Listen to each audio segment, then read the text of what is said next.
in our network meeting talk. And yes, for good luck now, today we have the translation in English, German, and English in Turkey, and in nearly every language except Bulgarian. I'm sorry for that. And so you can choose your language if you need translation. Yeah, yeah. Matthew Appleton. He is a body psychotherapist and prenatal psychologist. Also, he works with craniosacral therapy, and he's very experienced working with babies and children with integrative baby therapy. And he did trainings in many, many countries, and I think he is very, very well known. That shows how many people are participating tonight. And yes, and we are really happy to hear what he want to share with us and his knowledge and experience. And I think, Matthew, the best is you say something about yourself. It's more original than me. Yes, but it was so nice because when I contact you, he was so open and welcoming me, and he was immediately say, "Yes, I want to do a speech." So, yeah. Well, thank you for the invitation, and I think you've said the important things that in terms of introducing me. I don't think I've got much to add to that. But I'd like to just first of all welcome everybody and thank everybody for showing up this evening. I don't know what the weather is like where you are, but it's a beautiful spring day here. So thank you for being inside and sitting in front of your computers. And I recognize a few faces so big hello to those I know and many people I don't know yet. And so it's always nice to meet new people.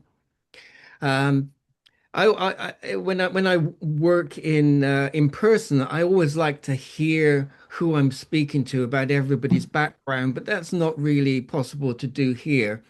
So I hope that what I have to say will be interesting, that you won't be sitting there thinking, oh, yeah, we know this. So I hope it will catch your curiosity at least. So I think one of the things I'd like to say is I never intended to work with babies.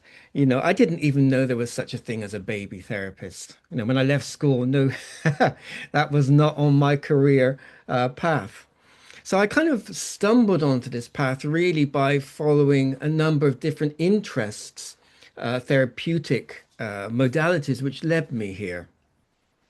And the work I do, one of the things I want to emphasize, it is really built on the experience and the work of people who've gone before.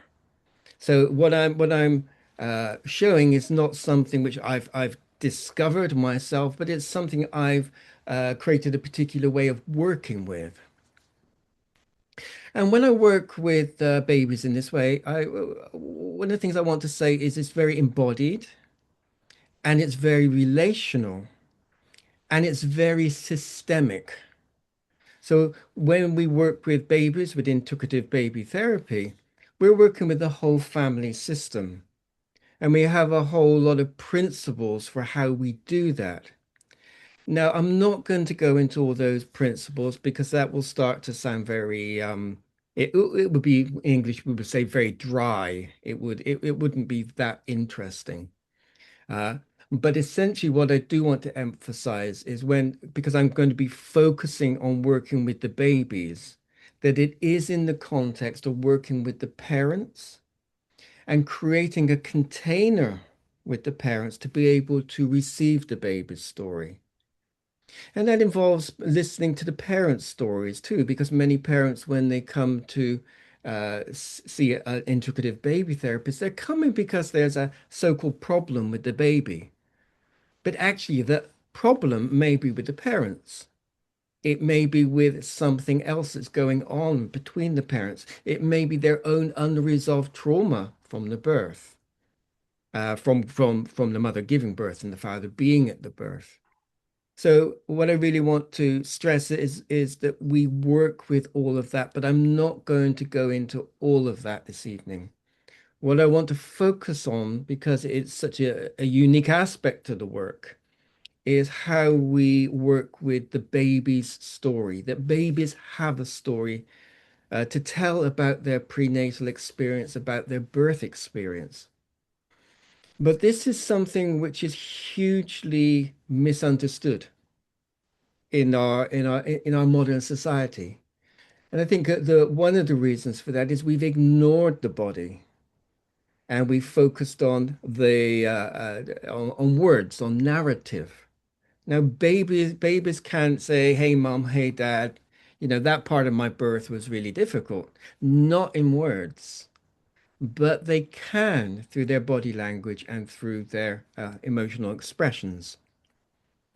And and we've talked about language already. How do we understand each other here? So we've looked at the ways that we can use subtitles and have the AI translation. And in a way, that's my job as a baby therapist is to help translate the baby's body language, what the baby is showing us. And I have to confess, I'm not very good at languages. I've taught in a number of different countries. I know a few words in each country, uh, but I'm not very fluent in anything other than English. But I can go to any country and I can begin to have a conversation with the baby because this is universal. The baby body language we look at is universal, and the emotional expressions are universal. So it's a universal language which is almost not seen anywhere, which I think is quite interesting and incredible. And in fact, when I train people who've been working with babies, often for decades, and they see the baby body language for the first time, they'd say, "How did I not see that?" So what I'd like to do is I'd like to share a PowerPoint with you, and this will include some films of working with babies, because actually they express it much better than I do. So I'm just going to try and share my screen. Let's see. And just take me a moment to get this. Okay, so hopefully everybody can see that. So I'm going to talk first of all about the 2 million-year-old mother and baby. And whoops, sorry, I've gone ahead of myself. Can everybody see okay? Yes? Okay, I'm presuming you can. Okay, so the 2 million-year-old mother and baby. This is a term I took from Carl Jung. He talked about the 2 million-year-old human being because we have a history as human beings. It goes back around 2 million years when the first human behaviors started to emerge, like sitting around fires and building shelters, wearing clothes. And we have a very deep connection with the generations that have gone before. We have learnt through the generations that have gone before. So this means we have a huge inner uh, well of instinctive wisdom which we can draw on, and which mothers and babies can actually draw on too. And very often that's ignored in our modern birthing systems. But we can really respect actually that there is an expectation that the baby brings to the birth, as well as the physiology. There's a psychological inner expectation of what birth will be like. It's true for mothers, it's true for babies. So one thing we can say about birth is it's an archetypal journey. And the definition of an archetype is it's a pattern that repeats itself in the collective unconscious of human beings. So how we are born, that experience will be passed down through the generations. It's part of the collective unconscious. And we often see themes of death, birth, and rebirth in mythology. And that's really comes out of the experience of all these generations that have gone before. One thing I've really learned from working with babies is that birth is a struggle in which we encounter profound challenges, which we must overcome to survive. That actually nature intends birth to be, to some degree, a struggle. And actually, when we find our way through birthing ourselves, that actually we develop resilience. We meet the challenge of birth, we overcome it. It's a profound archetypal journey which creates resilience if it goes well enough, we can say. You may know the term well enough mother from Winnicott. We can talk about well enough birth, a good enough birth. Sorry, I meant a good enough mother. So good enough mother, good enough birth. Doesn't have to be perfect, and it will involve a struggle. And the baby is actively involved in that. And this is birth. The baby's expectation is birth is relational, that mother and baby are working together in the process of birthing. And we will see how this can be impacted by some of the modern obstetrical approaches. So I'm going to make a statement which might sound a little bit strange. What our birth was like is not important now. This is a past event. How we were imprinted by our birth is important. And these imprints are still active in the psyche, in the unconscious. And we are only aware of these imprints through their autonomous expressions, which include emotionally charged images, impressions, and habitual reaction patterns. These imprints are already active in the newborn. So we are imprinted, we are shaped by the birth experience. And sometimes that birth experience is overwhelming and we're not able to fully integrate it. And this is where the um, baby therapy can be very helpful in helping the baby to integrate their experience. I did also say that birth is relational, and an important aspect of that is the baby is regarded and responded to as a sentient, aware human being, a whole human being. And very often in birth processes in modern cultures, babies are objectified. They're treated like objects to be done to rather than human beings having an experience. And actually, I would say that that's one of the core wounds that most of us carry. We were objectified, treated like an object rather than a human being at the very beginning of life. I am focusing on birth, but we also do work with prenatal experiences. But for the sake of the day, I am going to be focusing on the birth process. So, one of the reasons that parents often bring babies to therapy is because the baby is crying. And when babies cry, most people know about what we call a present moment needs cry. So this is when a baby is hungry, needs changing, is maybe overstimulated, understimulated. So most parents after a while can begin to respond appropriately to these present moment needs. But in our work, we identify at least two other types of crying which parents don't know about, and so they are not able to respond to appropriately. And part of our work is helping them to do that. So we're working very much in relationship, in collaboration with the parents to open up their curiosity as to what the baby may be expressing. So what the first type of crying, other than present moment needs crying, that we pay attention to is what we call memory crying. Memory crying is an emotional expression of an implicit memory. The baby is feeling something, almost like a flashback, we could say, like we know from war veterans have flashbacks to being in the war. We could say that the baby is having an experience as if they were still in that place of overwhelm in the birth canal or prenatally.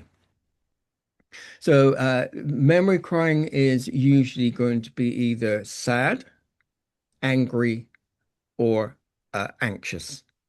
And that can range, the sadness can range from profound grief to just everyday sadness. It can range from frustration through to absolute rage. and from anxiety to existential terror. All the emotional richness of human life is there from the very beginning. And we need to be able to recognize that and respond to it.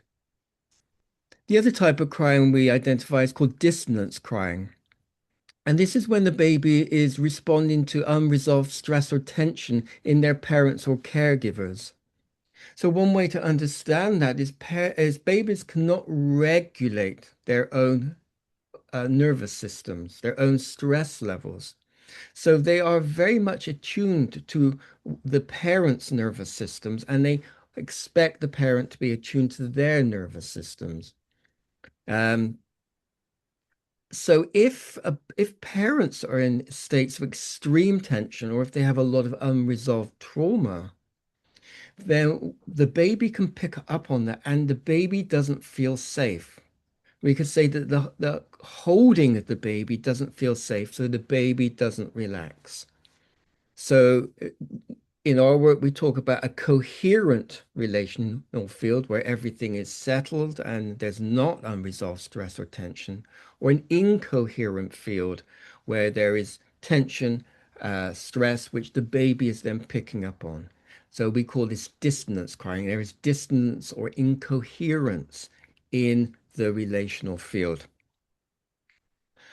We're going to focus on the memory crying particularly today, um, because again, that's something which is the babies show very, very clearly, and we can see the baby, what we call the baby body language with it. So baby body language consists really of somatic signals which are non-volitional. It's like the baby's not consciously saying something, but it's meaningful. The baby's feeling something and it's meaningful body language. The baby body language is an expression of an implicit memory of womb life or the birth journey, and is often accompanied by strong emotional activation. So I'm going to, if I can get this video going, you'll see this little baby here is crying. And you can see how the baby touches a place on the side of the head repeatedly. The baby's feeling here where they were stuck against a maternal pelvic bone in the birth canal. This is meaningful. But again, most parents don't know about this.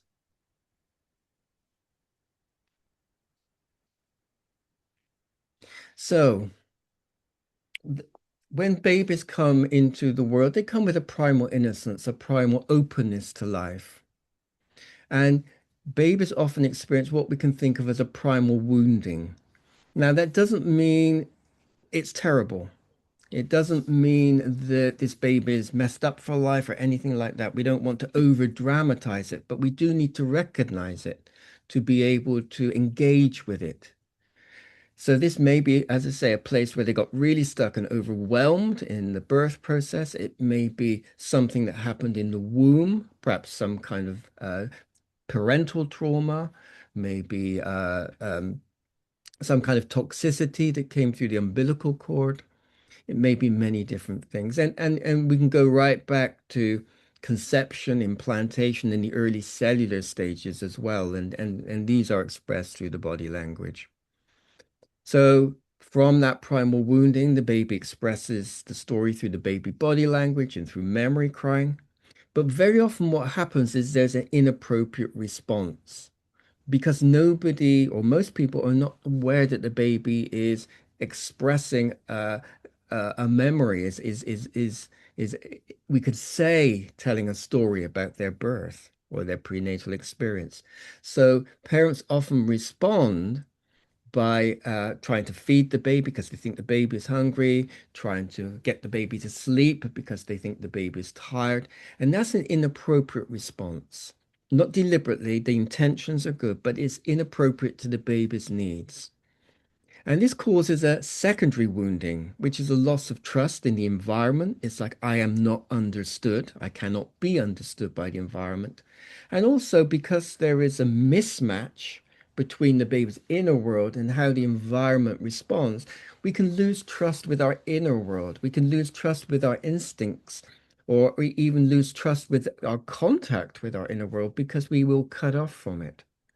And in these circumstances, what we see is that babies and parents are cycling in distress. They are both cycling in distress, and nobody knows what to do.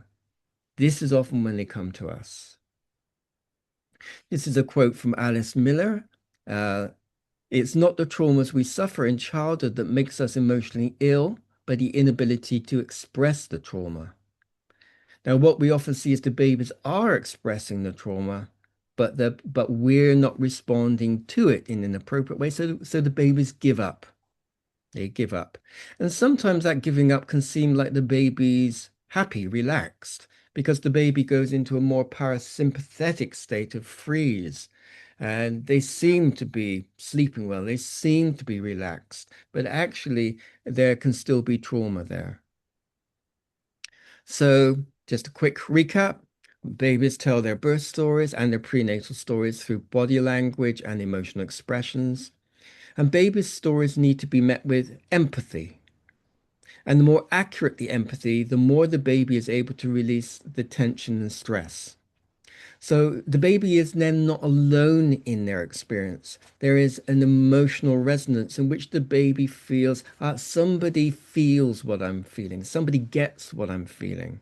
So I'm not alone with it anymore. And this is important, really important for babies. And I want to say, I mean, I've had many teachers over the years, but actually the babies have been some of my best teachers. So, a quote from Peter Levine, I'm sure you will all know: trauma is not what happens to us, but what we hold inside in the absence of an empathic witness. And this is true for babies as well.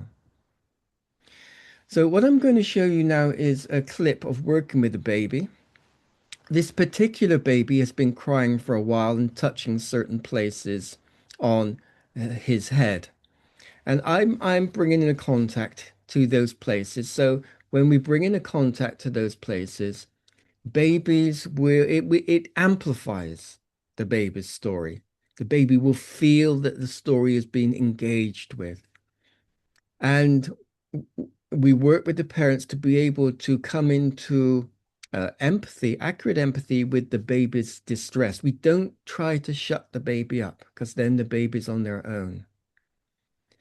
And I really want to emphasize that relationship being present is absolutely central to this.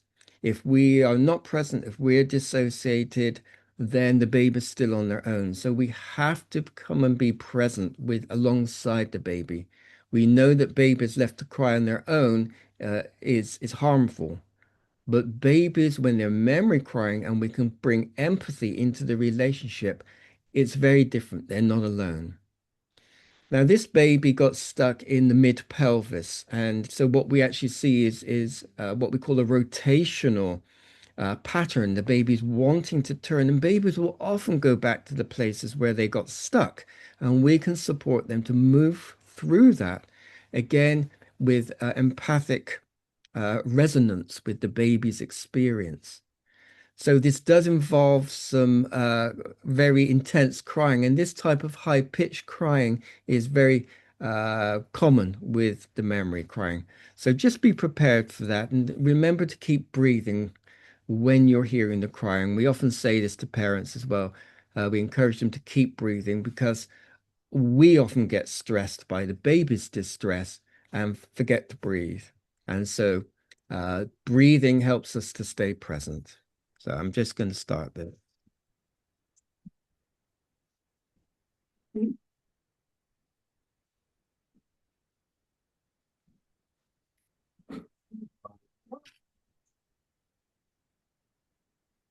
So what I'm doing here is I'm coming into contact through my voice. Um, we call this vocal mirroring. So I'm mirroring the baby's voice here. Obviously not crying in the same way, but the tone is coming into resonance. Oh. Oh.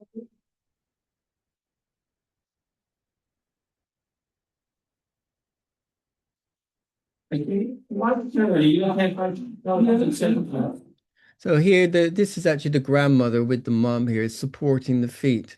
And very often when babies get to the place where they get stuck, they will get an impulse to move through that stuck place, which we support. Kann ich drehen, slow, ins Level Punch.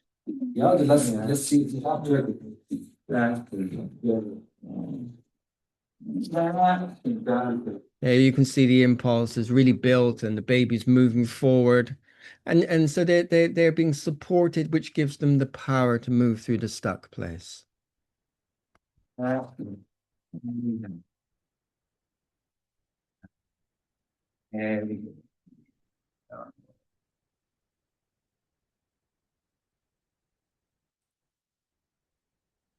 Bring it back to your friend. Die magst du gerade war. Wahrscheinlich Weingefallen. Ja, slow yourself. Hold yeah, like that. Oh, it's a brain. Ah. So again, we encourage the parents to breathe so they can be present. So the babies move through the stuck place. It's like a rebirth. The baby's doing the birth again, but they're doing it differently. And at this stage, we encourage the parents not to make too much eye contact because the baby right now is in a very internal experience and they're integrating this new possibility. And this baby, this is the first time the baby stops crying. The baby was crying for a long time in the session, even before we made any contact. Ah. War es noch gar nicht? Was du meinst? Ah. Give her feelings. Give her ah. Ah. Everybody feeling for that. Feel that underlying.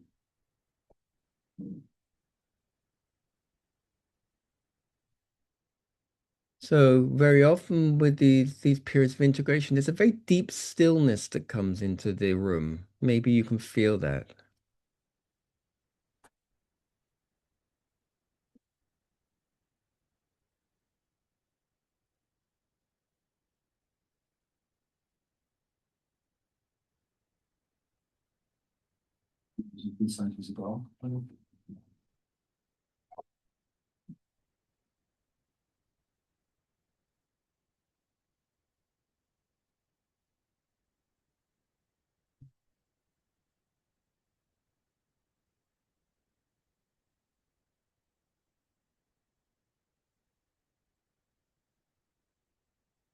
I think you can really get the sense that this baby's really feeling something happening internally. So very, very internally focused.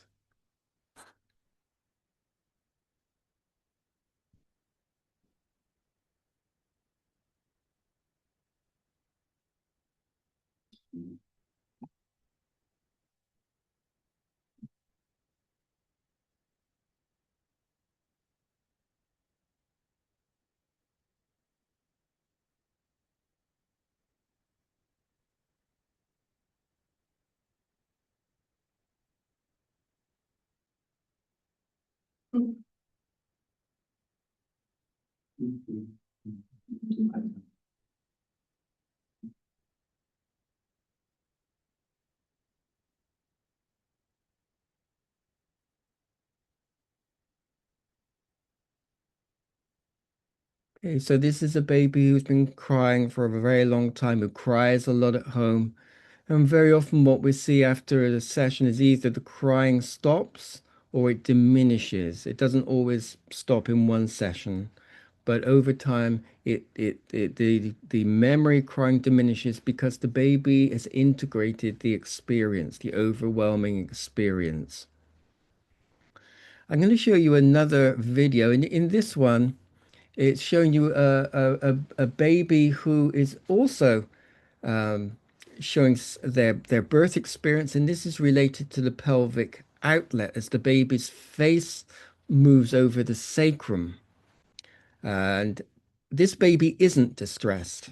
So when the baby tells their birth story, there very often is memory crying, but not always. So let's just see this.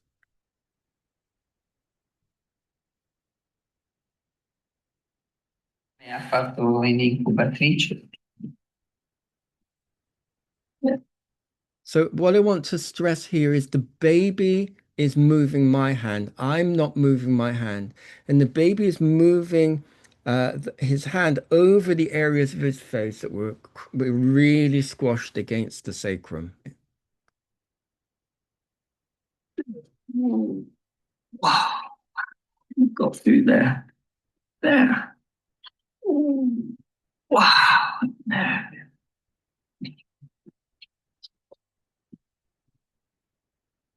Sorry, but my finger.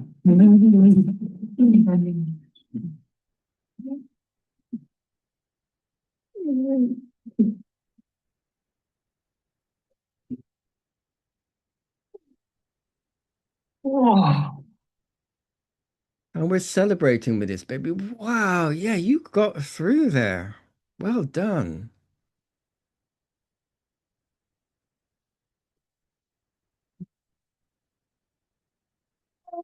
like that.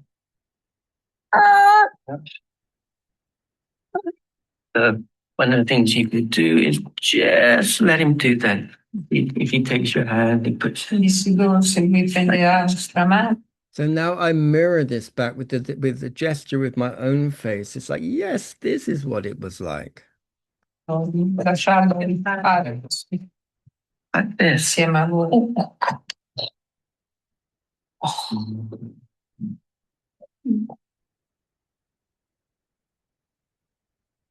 And when you're really engaged with the baby's birth or prenatal story, they will often really look at you very, very deeply.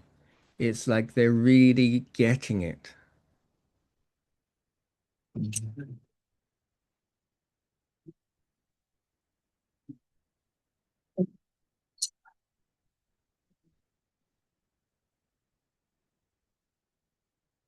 So Castro, see?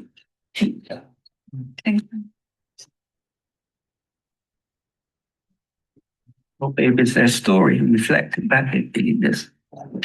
Quando riesci a riflettere, a rispecchiare la storia, quello che hanno sentito loro, sono molto affascinato. One of the nice things about this process is that parents can begin to see, wow, my baby really is telling a story. It brings a whole new level to their relationship. Wow.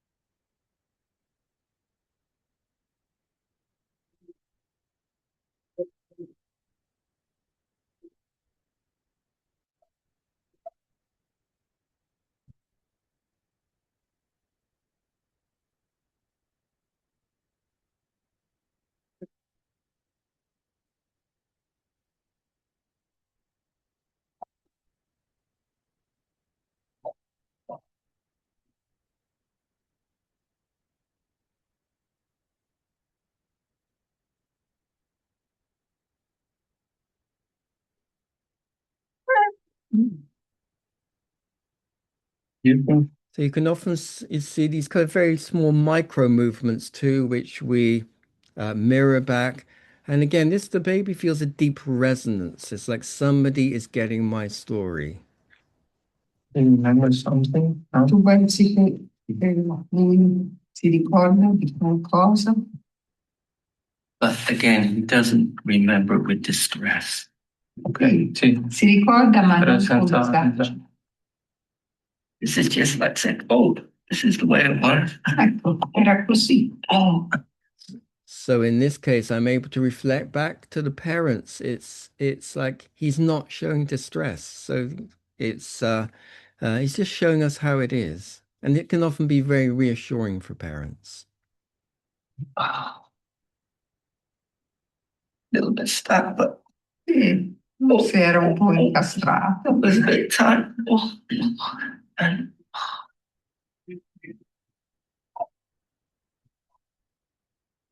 Okay.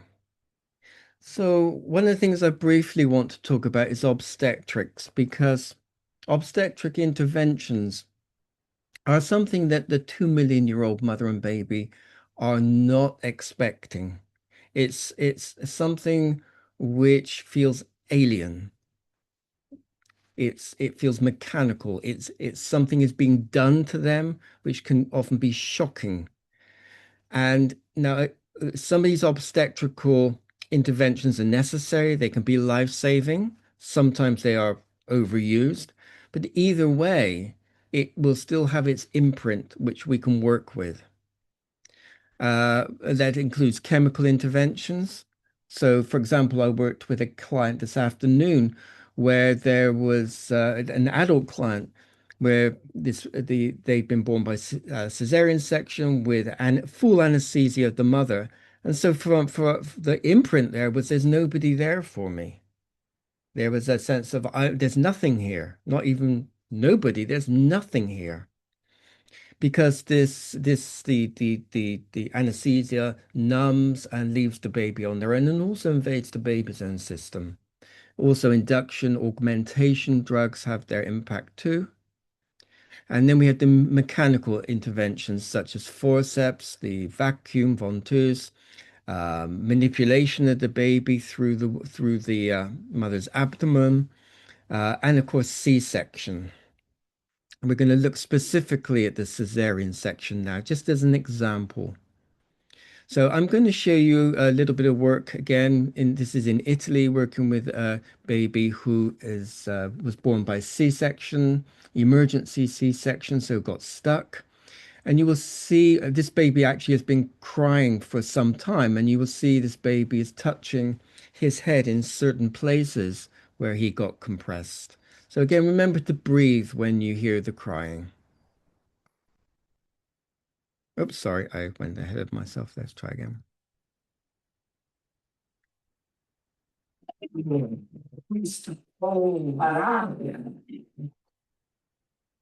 Really angry about that. You couldn't move forward. So I'm reflecting back. Yes, you're angry. And you have to feel it really to be able to express it in a way that the baby can get that. They can understand what you're they can feel the resonance with what you're doing.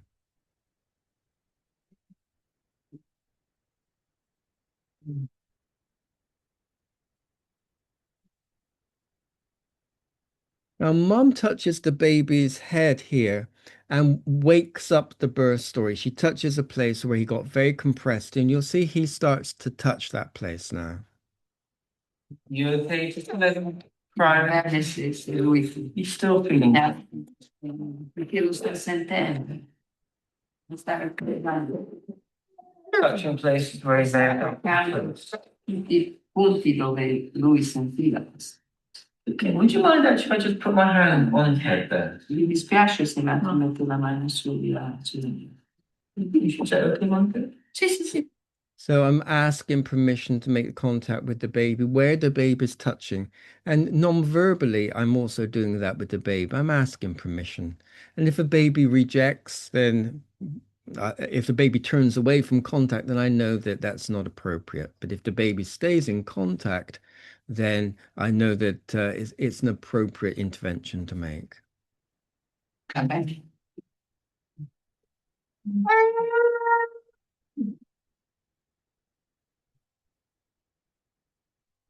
Oh. So what he does here is he pushes my hand away.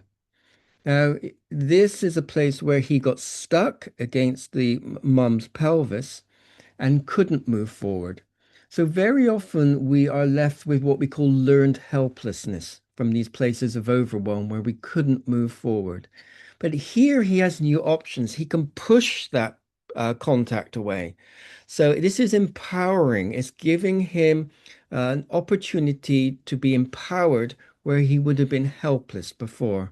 And you can see that the crying stops when we begin to engage with the story. I'm going to give him the opportunity to push my hand away because he couldn't push the bone. Lui non ha potuto spingere via quell'osso duro, però lui può spingere via la mano.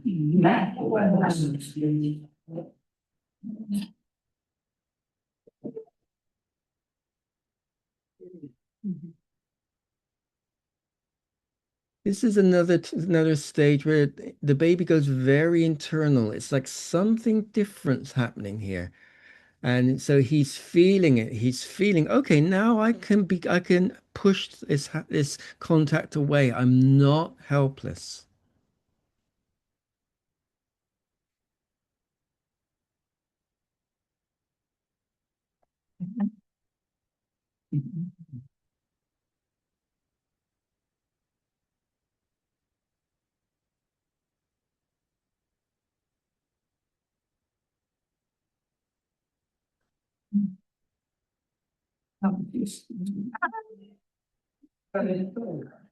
He pushed me right away. So again, celebrating. You can push me right away. Yes, that's PJ. You see you.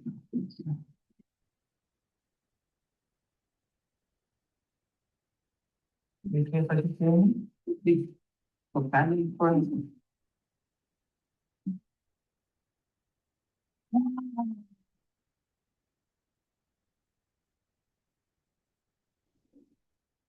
So you can see how he's really engaged and touching the same places again and again.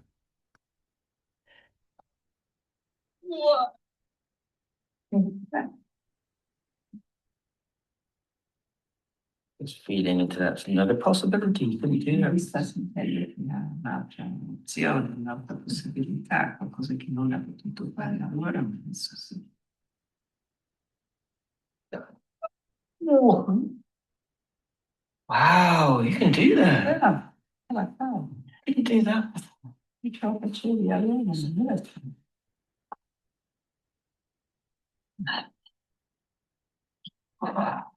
Oh, wow, you're really strong. That's it for.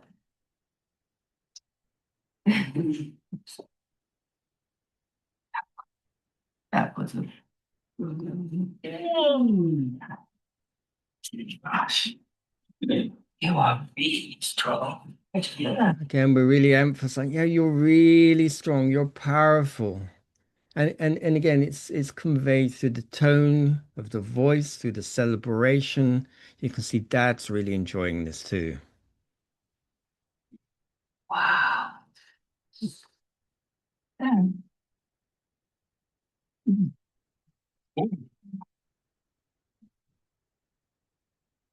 Oh,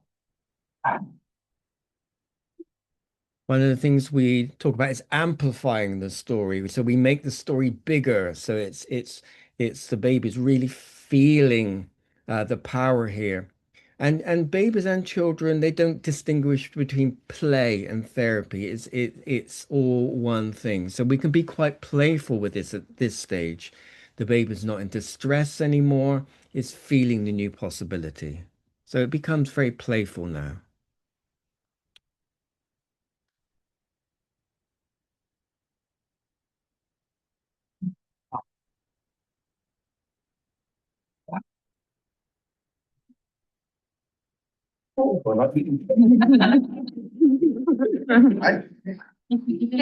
Here it comes.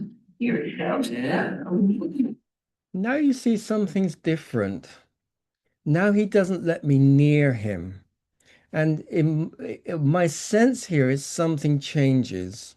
So instead of actually the contact from me representing the bone, it starts to represent the invading hand of the obstetrician who poured him out in the C-section. And I'll show you some pictures which kind of demonstrate that from other sessions of why the invading hand is important for C-section babies. But one of the things about C-section babies very often when they grow up is they have struggles around boundaries because their boundaries were invaded very early on. So he's actually starting to create really good, strong boundaries. And this work can have lifelong effects when we can really empower someone, particularly at the beginning of life when they were helpless. So let's see more of that.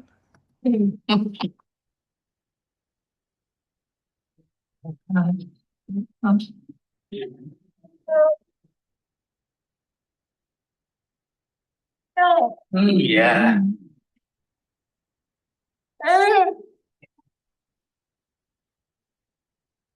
Oh, that's progress. It's not even letting it anywhere near. Progresso, perché ne So he's still touching the places where he got stuck in the birth, but again, there's this other qualities, not letting me near anymore. che si può avvicinare.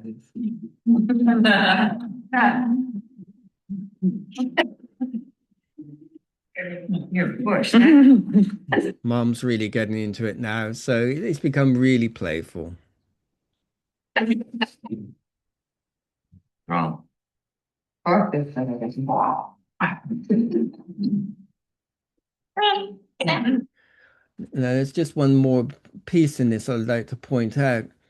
For many C-section babies, they have a disconnection with the pelvis and legs because we use the pelvis and legs to push ourselves out from in the third stage of the birth process from the baby's perspective, which is the pelvic outlet. And so C-section babies don't get to do that. So they're often disconnected from the pelvis and their legs. Here you see his pelvis, as he feels more empowered, his pelvis and his legs become more alive, which I point out to the camera. I think you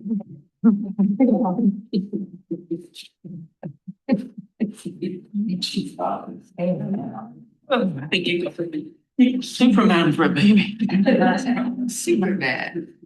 So there you see the legs start to, there's excitation, energy building in the legs now.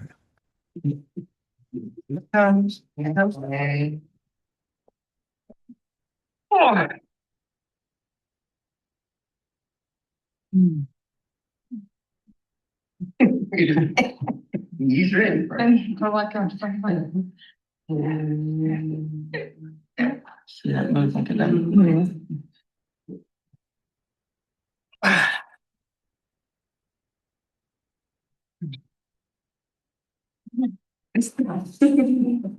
Nice stage. So at this stage, the body language has stopped. The baby's very relaxed. There's no more crying. And again, you see that the pelvis and the legs have really come alive. So everything's changed. And when the baby's integrated the experience, the body language will stop. So very often after a session, the body language will either diminish or stop completely. Wow, you did really well. Yeah, you did so well. So that gave him an opportunity to push away the places where he got compressed, where he couldn't push before. Tutto spingere via quei luoghi dove è stato Okay, so this is just another session again with a C-section baby. And this baby's done a number of sessions with another practitioner.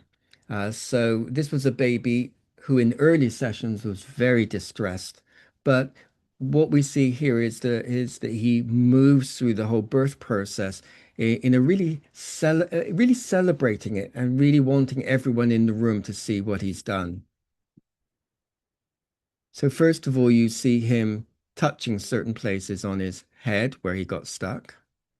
You can feel the expressive quality of the way he kind of um, really sort of touches these places. Did he touch himself there, Greg? Yeah. Again, we often feel things a little bit after the birth. I think it's often touching that with them. Cradle couple here, clinical that's additionally would have been against pelvic. And again, that's one of the things I'd be curious about, whether what he's doing with the doll is to do with his own birth, Yeah. whether it's an early issue. No, I'd like to just stay open to those possibilities. And it's neither of them seem to have any real distress with them. It's more just like, it doesn't feel like it's a distressing issue for him. So again, really including the parents in this and just exploring possibilities with them. you know, a bit of something and tell a story about it. So. Is it okay if I do that? Yeah, cool. Yes. So again, with permission, I make the contact.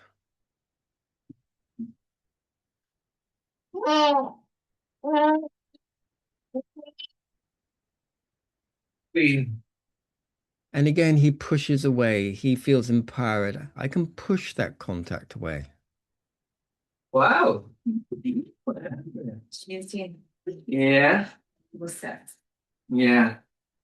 It's great to do that at this age. Right. Really great. Can you try that again? Is it okay? Yeah. Here you go. I can move through that. Can you move? So again, I bring in the contact to see how he responds. We call this inviting the birth story. Well, there's determination.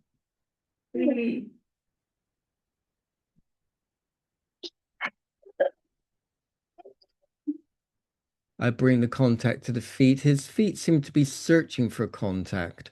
And again, remember, C-section babies often don't get that, well, they don't get that experience of pushing themselves out from the pelvic outlet.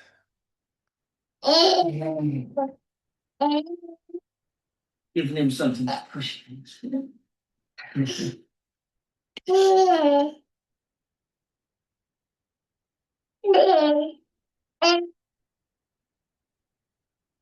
Feeling it from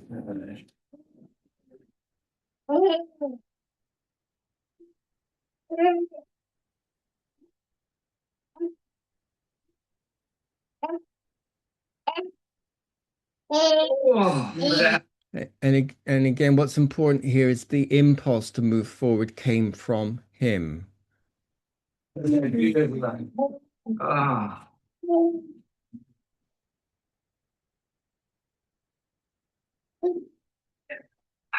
What? And again. Oh, done. And what we see is how he looks around at the whole class. He really wants everyone to see, yes, I did it. I was able to do this. Then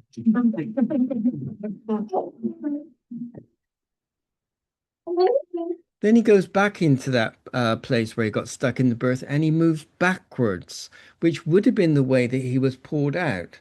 So it's almost like he's showing us, yeah, I can do it that way and I can do it this way too. And I've seen that with a lot of C-section babies and children.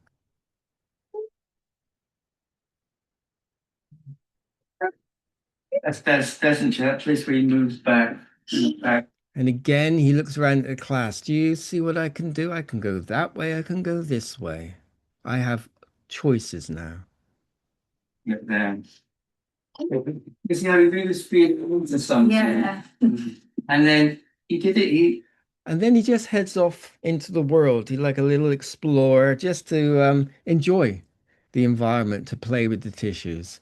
So he's done a whole repatterning of his birth experience here, which he did a number of times in previous sessions.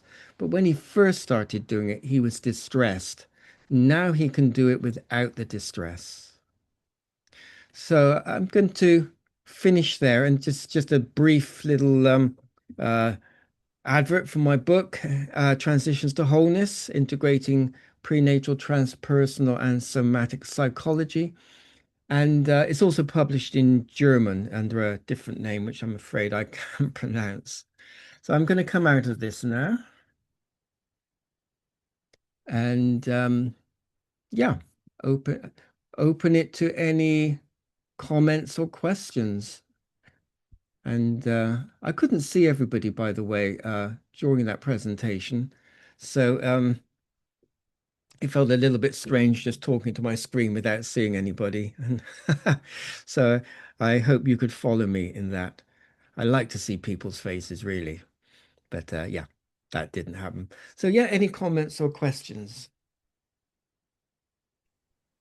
Yeah, thank you so much, Matthew. It was very impressive and to see how gentle and at the same way how powerful it is to empower the baby. And yeah, it was very, very gentle and lovely. Mm. Thank you. And they show the work much better than I can actually describe it.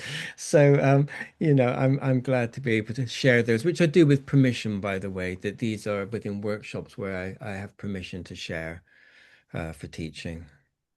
And these are just clips from the film. So, like I said, there's a whole context of building up the containment for this with the family getting them curious, and then the baby can really tell their story. And normally parents will get that. They'll understand. They'll feel it. So yes, please. Any thoughts? Any questions? For me, it's the interesting bit when the questions come. So please. I can see Stephanie's got your hand raised, and Yes. would you like to go first? Yes. So thank you very much for the presentation. It was very, very, very inspiring, enlightening. I'm a mother of three young adult sons, and all my three sons were born cesarean. Mhm. And it took me it took me a lot. Well, I would say because I've done a lot of my own work these last few years, so it helped me to stay centered, as I watched the presentation. Um, so I'm curious to know, if how, when intervention, when parents are aware, after a cesarean birth, um, how effective, your work would come in for the baby if intervention, in helping them to make those movement, those innate movement that was stuck. Um, how might it help them in terms of if it was a natural birth? So in terms of the ability to to unstuck themselves, the ability to move forward, because what I notice, from all my three cesarean boys, there's a lot of holding back. There's a lot of this push and pull kind of thing, You want to go forward, but there's something that's holding you back. Yes. There's a lot of this resistance, a lot of fear. Yes. And even in the adult years, I still see, especially the oldest, which was an emergency cesarean birth. Yeah, there's still a lot of tough stuckness around going forward. Yeah. So my question is, because now, with all this work around cranial sacral, that can support mothers, and if parents were to seek help, let's say, within a month or 6 months after they've given birth, how might that help the baby as compared to a natural birth? So one thing I always try to stress with parents is every birth has its effects, Yeah. whether it's a C-section birth or whether it's a natural birth. And birth happens, we often think of birth as a natural process, like a natural physiological process. Now that's true to some degree, but we also have to consider it's a cultural process. It Yes. happens within the context of a culture. And so it's like I said at the beginning, one of the core wounds we have is that we're objectified rather than actually treated like whole human beings. Yes. So by actually coming into relationship with the baby's experience, we could say we're humanizing the experience. You're not an object, and you're not alone with this. Now, because a baby was born in a particular way doesn't mean I will do any particular intervention based on the nature of the baby's birth. I will always be following the baby's body language and the Mm. baby's emotional expressions. and they know what to do. They're the experts, not me. Yes. And so what I'm doing is I'm following that process. So for example, with the baby we saw who was pushing my hand away again and again, we can see Yes. here he's starting to integrate the possibility that wasn't there before. I mean, of course, he Yes. couldn't have done that in the birth process with his hands, but he has new possibilities now.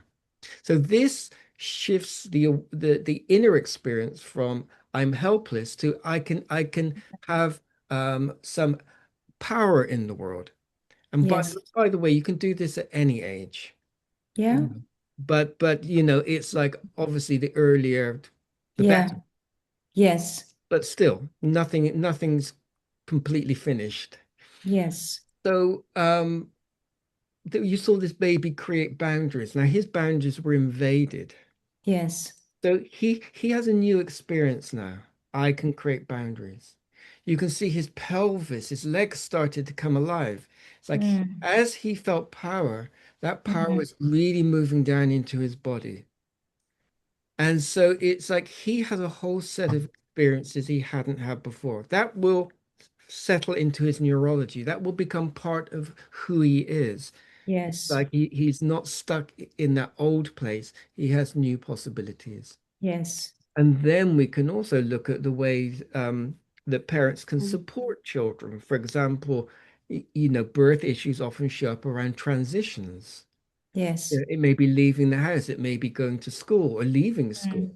It may be Yeah. many different ways. It may be entering a relationship and leaving a relationship. So it's like parents then, by bringing awareness to that, can support children by Yes. again empathically. I mean, sometimes you have to have a quick transition to catch a train, but again Mm. you can acknowledge, okay, I know this is difficult for you with the child. So it's like all this is about humanizing. It's about the child not being on their own, and we can do Mm. that with any type of birth. I just use cesarean as an example. Yes. Yes. I don't know if that answers your question or Well, it does. I mean, it's really good that you also mention about transition because that's what I noticed the difficulty, for all my three sons, making transitions, that they need to find their own tempo, their own pace. They can't just, yeah, there's a lot of they need a lot of encouragement and yeah. and you can't rush them and yeah, and I noticed that's myself as well, my own story, but I was told that I was not a cesarean birth, but there was a lot of early interventions. But interestingly, out of the three, two of them went into things like martial arts and, Great. fitness. So I'm thinking, that innately they probably know that this is the kind of movement that they need to make. The body needs to do it. So they find it in their own way because I didn't know how to support them until now, the recent years when I discovered pre and perinatal work. But before that, I didn't know. So it's so interesting to know that they, in their own way, know how to look for support, know how to make those movements. That's a wonderful example. It's like I was saying that, children don't distinguish between play and therapy. In the same way, very often what we're attracted to in life will have some relationship with these early themes. Yes. So sometimes I recommend martial arts for children and young people because again, if there was a place where they were disempowered and they can then find their power, that's going to speak to that early lack of power. So that's wonderful. I mean, that's a beautiful example of the intelligence at work within us. And so in that sense, I think it's really great to start early because sometimes, for example, and I don't know if it was true for your children, but maybe at school, like, they're struggling to make a transition and the teacher starts to get angry and shame them. And of course, that reinforces negative feelings about themselves. So, we could also, I would love this work to be of interest to educators as well, so we can really support. But that inherent impulse to wholeness Yeah. is in all of us, and that's wonderful. And you know, I wouldn't be doing this work if I hadn't had a really bad birth. But I didn't know that until I started doing the work. It's like, and there are gifts in it. Every type of birth, it has its wounding, but it has its gifts as well. Yes. Thank you. Thank you, Thank, Matthew. thank you for those examples. Yes. I can see. Sorry, I can't see your name. I can see the Muller and Mark, but please. Yeah, yeah, Yeah, yeah. yeah. Eva Maria. Ah, Eva thank you. Maria. I Old home birth midwife, and I can only say what you mentioned. Had I met you 40 years ago, what could I have done with all the babies I accompanied to come into the world? So thank you. But still, it is never too late to learn something and to give it on. But I have a question. You mentioned the babies get boundaries. They feel boundaries, right? yes.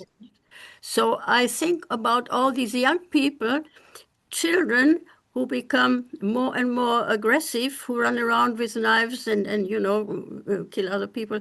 And they say, well, there are no boundaries anymore. They are like, they are not well within themselves. They are not good. They are not. And I always think it has something to do with pregnancy and birth. But this, when you mentioned this particularly, I remembered my thinking. Yeah, thank you. I mean, when it came to the boundaries, that's particularly important with the C-section babies because their boundaries were invaded. But of course, in many ways, boundaries can be invaded. And also children need boundaries to feel safe. And sometimes, in my experience, we've seen a response to the very authoritarian child rearing by parents having no boundaries with their children. You know, whatever the children wants, it goes because they don't want to inhibit their children. Now, what I then see is children, they are pushing for boundaries again and again because boundaries are actually, they're not just about stopping, they're also where we meet. We meet at boundaries. And one of the things that what children and babies want more than anything is real contact. So but they will often push boundaries until they get real contact. So you know, if parents are trying to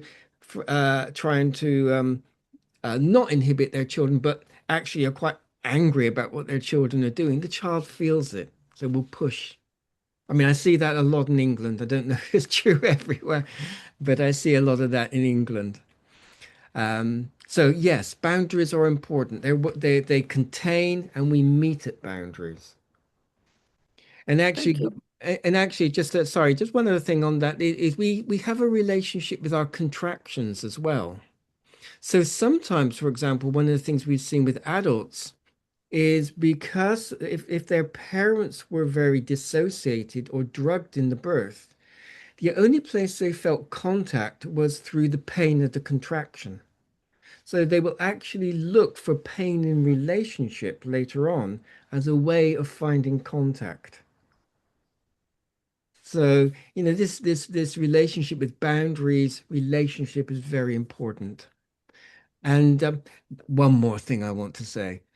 It's like one of the most important things, whether you know about the body language or not, is empathy and compassion for the baby. And you know, if you're a midwife there for babies and children, and you just have compassion for them in their experience, they feel it. You know, and I've worked with so many adults where they said, you know, I knew there was somebody in the room who could feel it, and I wasn't alone. So I think Yeah. Thank you very much. Thank you very much. you're welcome. Thank you. Thank you. So Hakan has signed up Hakan. and then Cornelia. Hi, Hakan. Good to Hello, see you. Matthew. Hey. I am Hakan. For the ones who don't know, I'm an obstetrician and I'm quite close to these subjects. But here I will ask the questions through the standard obstetrician way of looking, Oh dear. who are more a bit far away from these subjects still. Yeah. So I have three questions, but easy ones. One is, how do they come to you actually? Do they come to you, or this is like a routine check? One question. Mhm. And the second, or do they have a problem specific? The second question, can you say that every single cesarean will have a negative effect on the baby? Naming, you just named more about boundaries, but I'm sure there are Mhm. more. And the third one, probably it's close in the same sentence, you can answer probably. Do you suggest that every baby should see someone like this in the future, maybe like a routine checkup, instead of looking for a problem? Yeah. So let's take the question backwards. Thank you. So the first one is yes, please. We need to have. I mean, my fantasy is would there would be people doing this work in every single city, in everywhere. And one of the things I often say to people is when you think about when Freud started his work, he had a few people in his living room, and people thought he was crazy. And now anywhere you will find psychoanalysts. And this field of pre and perinatal psychology that we're all involved in is a growing field. So I really hope that our work, all of our work, can really get out there. And I would love to see people doing this as a routine checkup. Absolutely. That would be my dream come true. I probably won't live to see it, but I'm sowing in the seeds. The second question was about is every cesarean traumatic? I would say that we can talk about trauma and we can talk about uh, being shaped by experience, and they overlap, but they're not always the same thing. Now, the most important thing, whatever the type of birth, in my experience, is that there is at least somebody who is relating to that baby as a conscious human being. So I have worked with babies. I always get the information first, and I look at the information and I think, oh my God, there's a lot of trauma here. And then they come, and I see actually there's not so much trauma. And it's always what I've seen is because there's that essential human connection. Like you are a human being, you're a whole human being, you're not an object. So I wouldn't say that every C-section section necessarily has to have trauma in the sense that the person is traumatized, but that there will be imprints which still can be worked with and supported. But that's true of every birth again. It's not, I'm not coming from the place that there's something wrong that needs to be fixed. More that there's a story. Can we be with that story and see what the baby wants to show? I also want to say I've worked with this may be very controversial, but it's my experience that I've worked with parents who've had the ideal kind of water birth, natural birth, and they're so attached that everything has to be okay that actually there's no room for the baby's story. And the baby still may have a story. And again, it doesn't mean there's something wrong, but the baby may still need to say, actually, that bit was difficult for me. So from my point of view, I'm always led by what the baby shows, not what the story is on paper. And yeah, babies have been beautiful teachers for me in that. And I really did see that not because a baby is born in a particular way, it doesn't necessarily mean they are going to be traumatized. And that human connection from the very beginning, that real sense of empathy, if a parent can hold, oh yeah, that was difficult for you, that in itself is very healing. And of course, if parents can distinguish between memory crying and present moment needs cry, that can be really supportive for the parents too. Your first question. Um, Parents come for many different reasons. Usually they come because it's a last resort. They don't know what to do. The baby's been crying. They've tried everything. That's the usual thing. But I found the more that my work's become known, the more parents are coming and saying, we just like to see if there's something. We just, like you say, like a checkup. So it can be both, and both are very valid. I think it's a wonderful intention to hold for your baby, isn't it? It's like, well, you might have something to show us. Let's create a space for that. It's we invest a lot of money into things like dentistry and all sorts of other things, but why not this too? It'd be a wonderful, I think it's a wonderful opportunity. And I think the work we're all doing hopefully will feed into the awareness that this is valuable. Yeah, I've given a very long answer. Thank you very much. I was expecting in one sentence. It was a couple of sentences. I can't do that. Sorry, I go off. Storyteller. I'm a storyteller. Yeah, I wanted to be a storyteller, not a therapist, really. Thank you.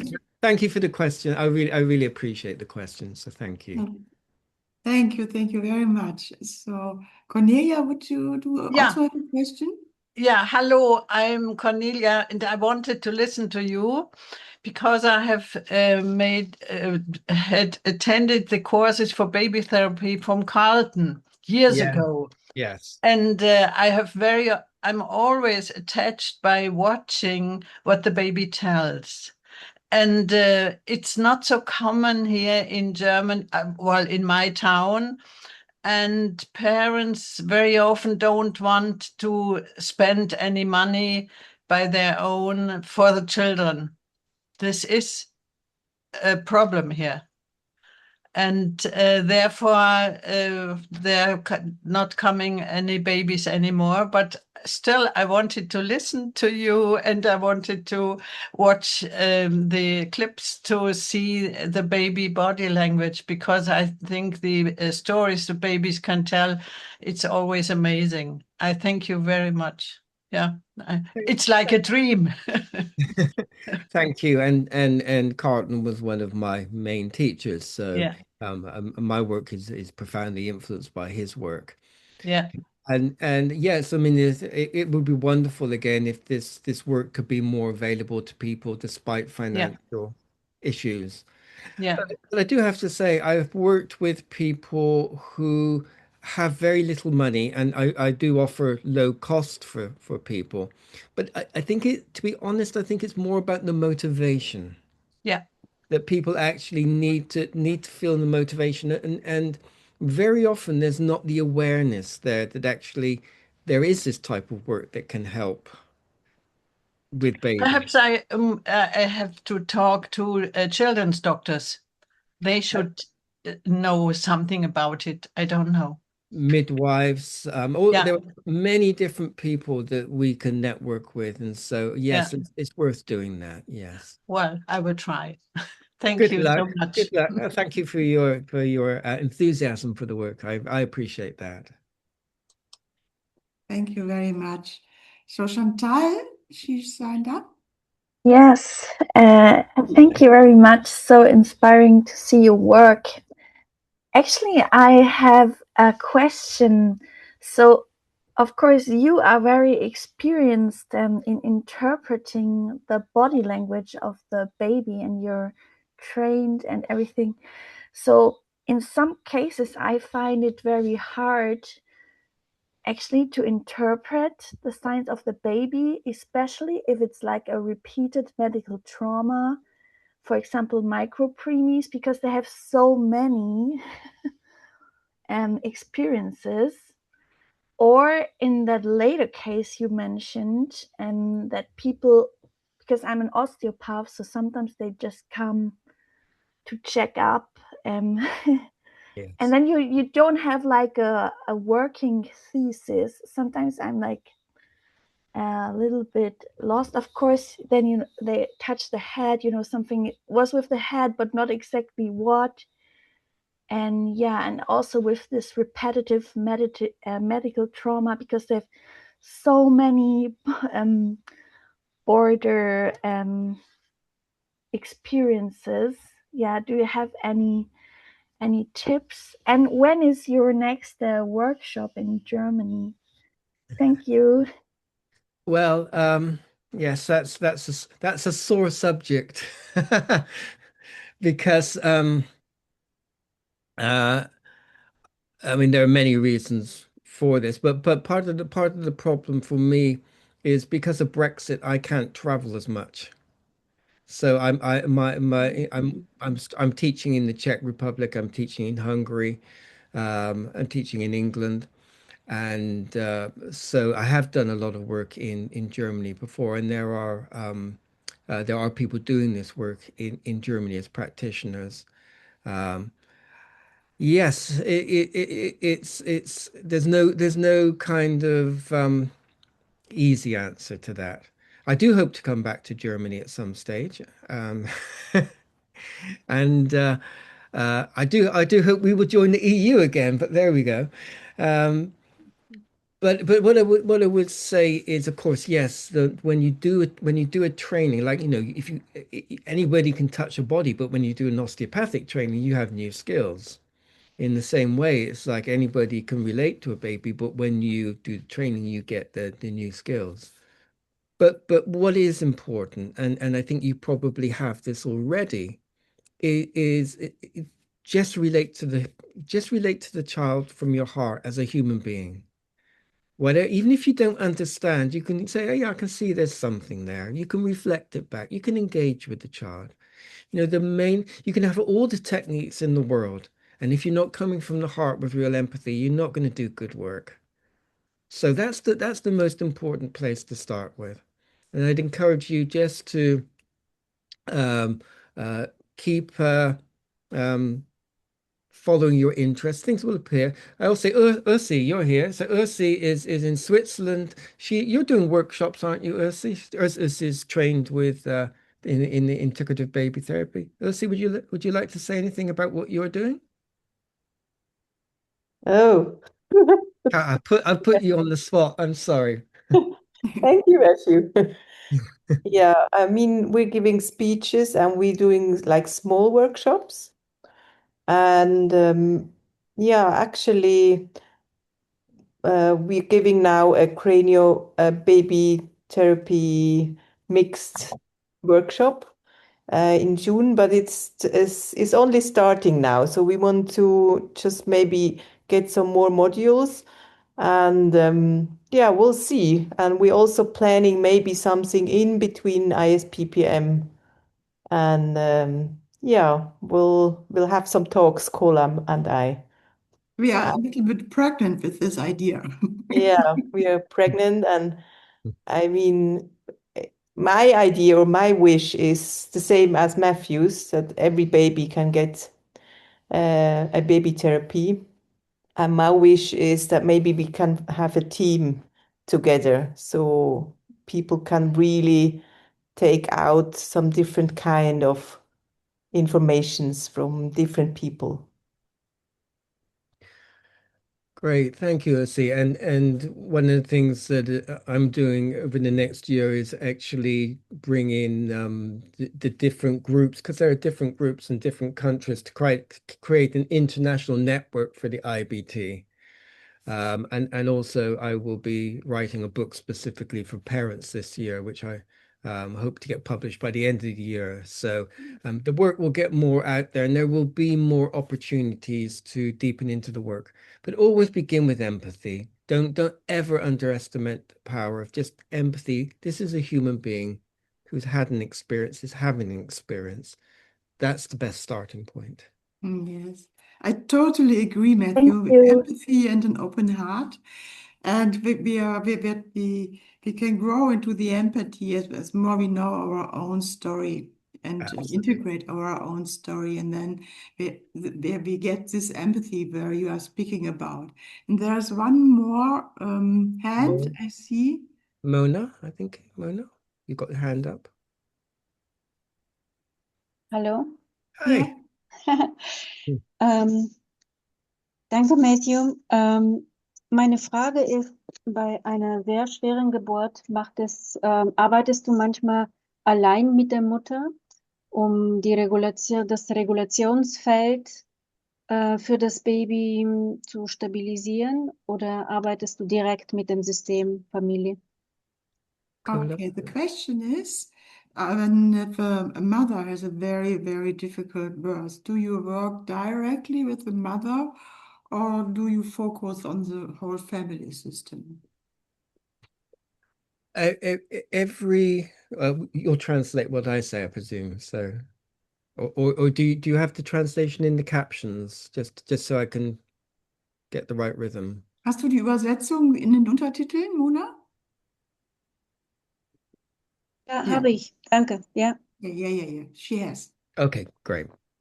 So every family is different, and sometimes we need to work particularly with the mom and the babies in the room, and it's very much a field created between them. And hopefully the father is in the room too, because the father is part of that relational field. Fathers don't always come, so we work with what we can. But very often when we work with a parent's trauma, the baby will respond to it. Sometimes the baby even gives space for us to work with the parents. And then when the parents have resolved whatever traumas they may have, then the baby's story comes through. But also sometimes it may be that a parent may want a little bit of individual support. They just need a bit of space for themselves. So what we try to work with is we try to work in a dynamic way, which meets the needs of the individual family rather than a kind of a recipe or a formula for it. So usually we're working with the baby in the room as part of the family system, but sometimes it can be helpful to work individually. I'm kind of curious if there's more to that question or where that question came from, if you would like to say anything more.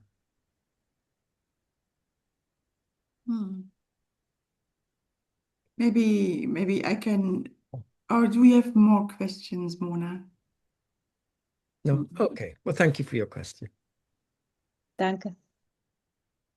So maybe I can add exactly for that. So normally the woman come after a difficult birth to get release from the stress.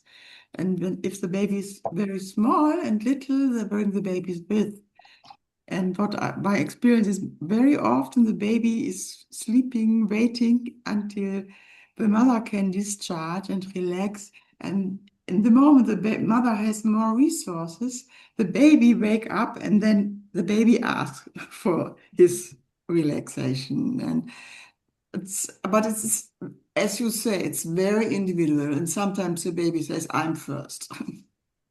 Yes, and sometimes, mom comes in, she's in complete distress, the baby's in complete distress, and you have to work very delicately with whose needs you prioritize. Yeah. Yeah. Thank you for adding that.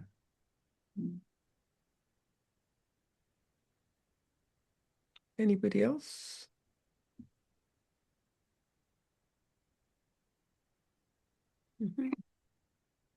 I think we are completely in time, perfectly. Yes, and yes, there's many thank you, danke, in the chat for your speech, and this was so rich and so inspiring, and to go deeper in this topic. And you see all the hearts that are all for you, Matthew.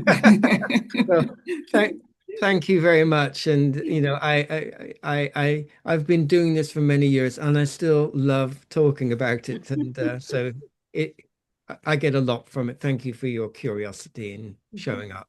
Yeah, And invitation. It's so very brilliant speech, and all to see how you are working. We can understand much more, as you say. Yes, so maybe we can have a follow-up. We will see, we will discuss. If you participants, if you want to support our work in ISPPM, you can spend some donations. All the speeches are free till now. And if you would like to have more information, because we have more speeches in the next weeks, you can go on our website or you order our newsletter.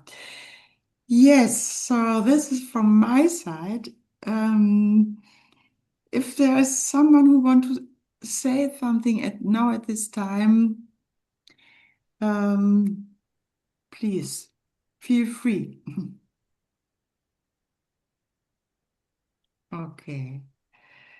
When is your next education session in the UK? In terms of the baby therapy training, Yeah.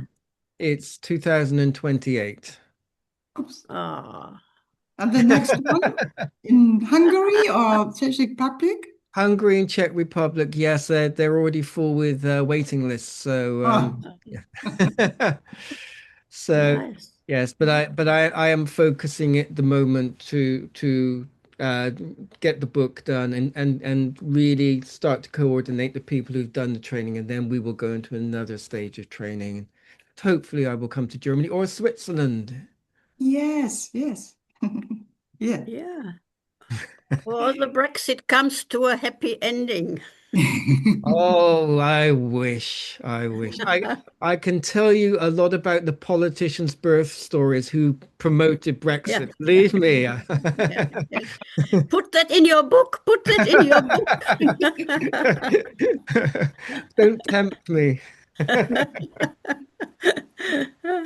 Thank you very much. Thank you. Thank you, Thank everybody. you, Matthew. We stay in contact and Thank Yes. you. yes.